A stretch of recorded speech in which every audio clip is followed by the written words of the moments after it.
Hey y'all, so today we are going to be wrapping a gift basket. If you are new to gift basket designing, there is a difference in the type of wraps that you will use to wrap your gifts. There are shrink wrap bags and shrink wrap rolls.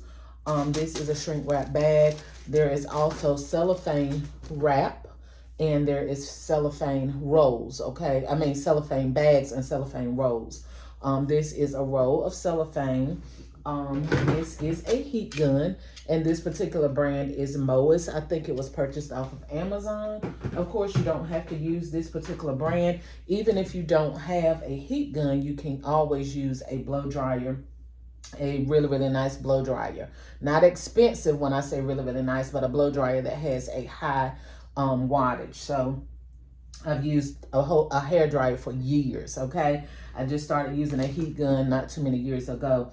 But anyway, when you are wrapping a basket and you use shrink wrap, once you apply heat to it, will begin to adhere to the items or the basket or whatever it is that's inside of your container. It will start to adhere to those items.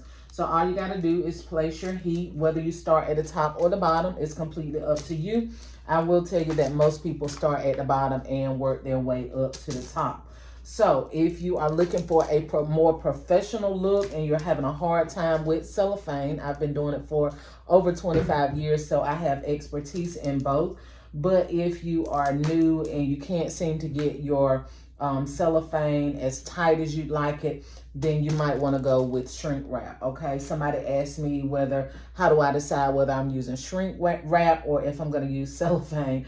Well, it's not really based off of the items in the basket at times. Now, there are different scenarios where we will talk about, but first of all, if the items that you are shrink wrapping maybe breakable, you definitely would want to shrink wrap it. Can you use cellophane with breakable items? Yes, you absolutely can. But if there are glass items or items that you don't want to move or shift, you would definitely want to shrink wrap those items. Now, using tape and glue dots and different things like that will keep your items as well from shifting. But again, if you want a more professional polished look, then you definitely would want to go with the shrink wrap, okay?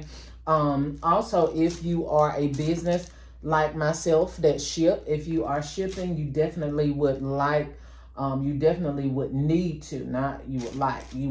need to shrink wrap, because in the transition of shipping, the items will be tossed to and fro, okay? Even what you put in the word fragile on the box is still going to be tossed to and fro by one of your mail carriers, okay? So make sure if you are shipping that you are shrink wrapping your items, and definitely that you're securing them firmly with tape or either glue dots as well.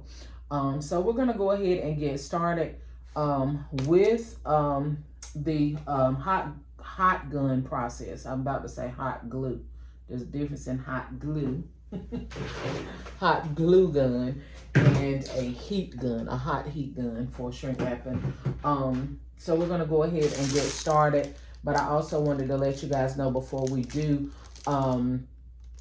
if you are a person that sell on the streets like I do, you can use either or method. But again, if you're gonna be transitioning, moving your items a whole lot, you probably would want to go with the shrink wrapping method. Because I've been doing it for so long and I know how to do it without it being an issue, I do both. So when I go out on the streets, I use this and I use this as well. But one of the main factors that determines whether I use shrink wrap bags or rolls for my business is because I do not invest in a whole lot of different sizes of bags.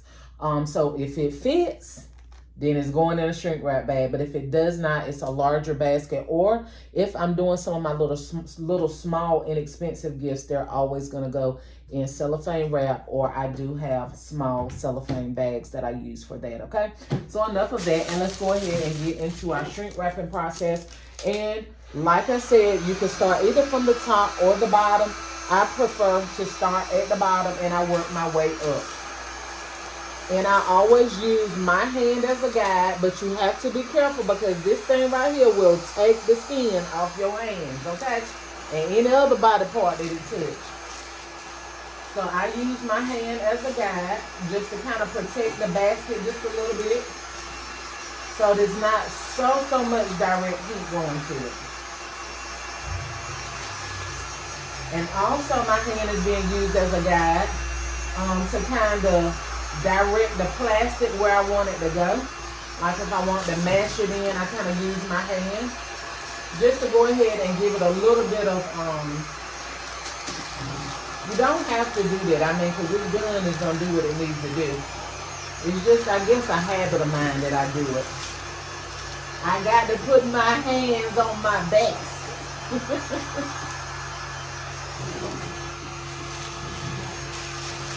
So here on this basket here, we didn't have enough room to form the hook up top. I normally have it in the middle up top. Sometimes I do it on the side.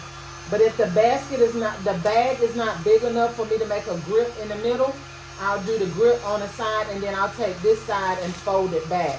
So here is tape, transparent tape, okay? Oh gosh, my hair pulling.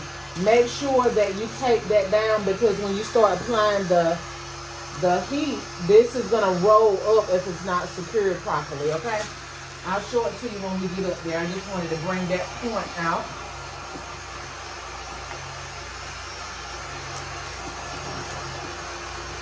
Sometimes you will make a small hole, especially if you are new to doing it, but it doesn't necessarily just come from that. You see, I just put a little small hole there. And I've been doing it for years. But because I'm doing more talking than I am concentrating on really what I'm doing, I had it sitting there just a little bit too long in that one spot. So you got to make sure your hand is always moving at a consistent speed unless you have a blow dryer or you have a heat gun that does not get that hot, okay? This one gets even hotter than this. It goes all the way up to 1800 watts. All right, and up in here is where it's folded down. It's taped really well, so it did not move when I placed the heat there.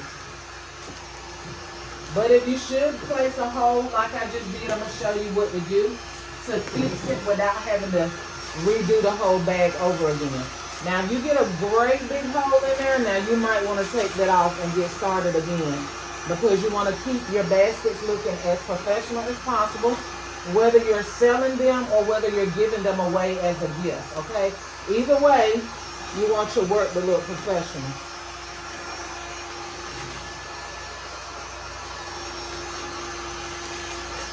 But making boo-boos don't always mean you got to start all the way over. And you see that nice professional look? Comes from you just applying heat just a little bit. I mean, not a little bit, but applying heat for just a little while. It doesn't take a long time. Okay. It takes my heat in a second to turn off. All I'm going to do, you guys can't even see it from the video. I'm just going to take a little piece of tape and place right on top of that hole. That'll keep the air from going inside of the basket as well. All right, and there is your finished basket. For more tips on gift designing, make sure you like, share, and follow me on all platforms as Birthing Bosses with Felicia. And if you would like bow tutorials or other tutorials relating to gift basket designing, make sure you let me know in the comments below, guys. Thank you so much for your support, and I'll see you on the next video. Bye, y'all.